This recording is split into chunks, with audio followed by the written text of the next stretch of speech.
Hello and welcome to Murkey's on-the-spot review of, wait for it, what's that say? I think you might say Papers, Please. I'm basically going to add my review to the legion of other reviews which have come out about this game. The game is about a year old, so I'm a little bit behind the times, but it's still relevant because it's just been announced, it's just been released for the PS Vita as of August 2014. For those of you who haven't played it, it's Windows, Linux, Mac OS, and now the Vita, so it really is available at a lot of places. It's made by a single man called Lucas Pope, and it's an indie puzzle game with morality elements. So let's just start playing. I've played this for about, let's have a look actually, several hours now, maybe half a dozen hours or so. And so here you can see each one of these represents a day in the game, which takes between 5 and 10 minutes to play. And so I've played. The game is limited after day 31, that's the end of the game. The story ends. It's got a fairly strong story. As you go along, the challenge of the puzzles increases. And these forks represent decisions I've made, fairly difficult moral questions, which influence the outcome of the game as well. So let's start, let's say, day 16. This way the challenge will be great, but not too great, so I can still talk as well as play.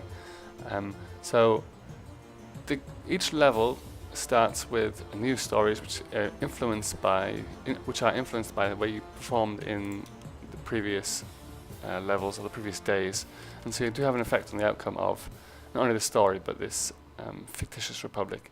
And so, as you can see, it's set in 1982.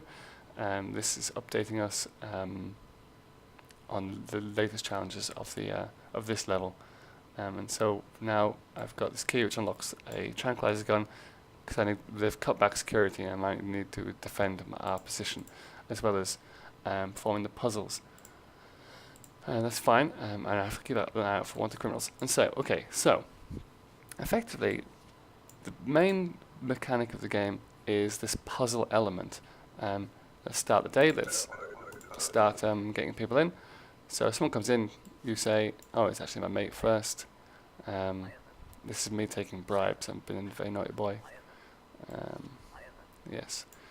So the actual puzzle element itself is based on checking documents and documents and passports, and you only have so much time to make so much money, which we'll get into later. And so, for example, guy comes in, papers please, happy days. Passing through 6 months. Okay, so he says he's going to be here for 6 months, but that says 2 days. So first of all, straight out the bat, no, that's not right. Straight out the bat, as you can see, the interface is relatively clunky. I think that's intentional, to represent the clunkiness of all this bureaucracy. Yeah, right. Yeah, so that's a bit bollock. Right. So first of all, did that. He's not wanted. Name matches up. Passport ID number matches up. Transit 2 days. This is in date. This is in date, and everything looks good. So, oh yeah, the same weight, same height. That is in date. Looks good. So we go ahead and approve. Get everything back. That took up a fair amount of time, which means you get paid for the more people you process in a day, and you need money. The way they incentivize you to hurry up and do things is you need money to look after your family. And so, effectively, this is the main mechanic of the game. It's a puzzle game. It's basically like spot the difference. Half a year, 6 months.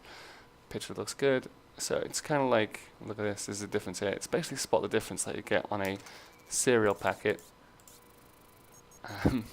But there's lots of differences and you have to do it really quickly. Boom, detained. And all the while, whilst making decisions. So for example, I detained him, he's going to get taken away by the guards and they're going to kick the shit out of him. I could have just denied it and let him go. But, as we saw earlier, I'm getting bribes if I detain more people. And so you have this very simple spot the difference puzzle element with all these rules which get harder and harder as you go along, and more things you have to remember, whilst there's elements of a story.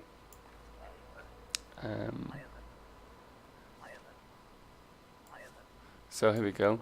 She hasn't got what she needs. She hasn't got the required documentation, but she says she needs surgery and she's real doctors.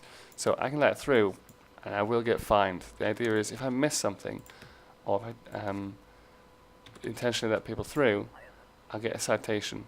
You get 2 citations, and after that you start losing money. Here we go. So that's 1. I'm going to keep playing this game until the end of the level, so you can see why I need money. But effectively, you have to pay for your family's food, heating, medical bills, and if you make too many mistakes, your family will die. And you don't want that. So you're incentivized to work as fast as you can on this timer, whilst spotting every potential difference in the game, such as the date. I've played this a fair bit now, so I'm getting pretty good at it. And then you have to make moral decisions about whether to detain people, let people in. I mean, for example, that's denied right there. Like, do you let someone in if they're smuggling guns? What about if they're just smuggling drugs? What about if they proffer to bribe you and it means the difference between your uncle getting ill and dying or not? And then, as I said, there are story elements with a resistance against this dictatorial regime, this guy having hand out business cards.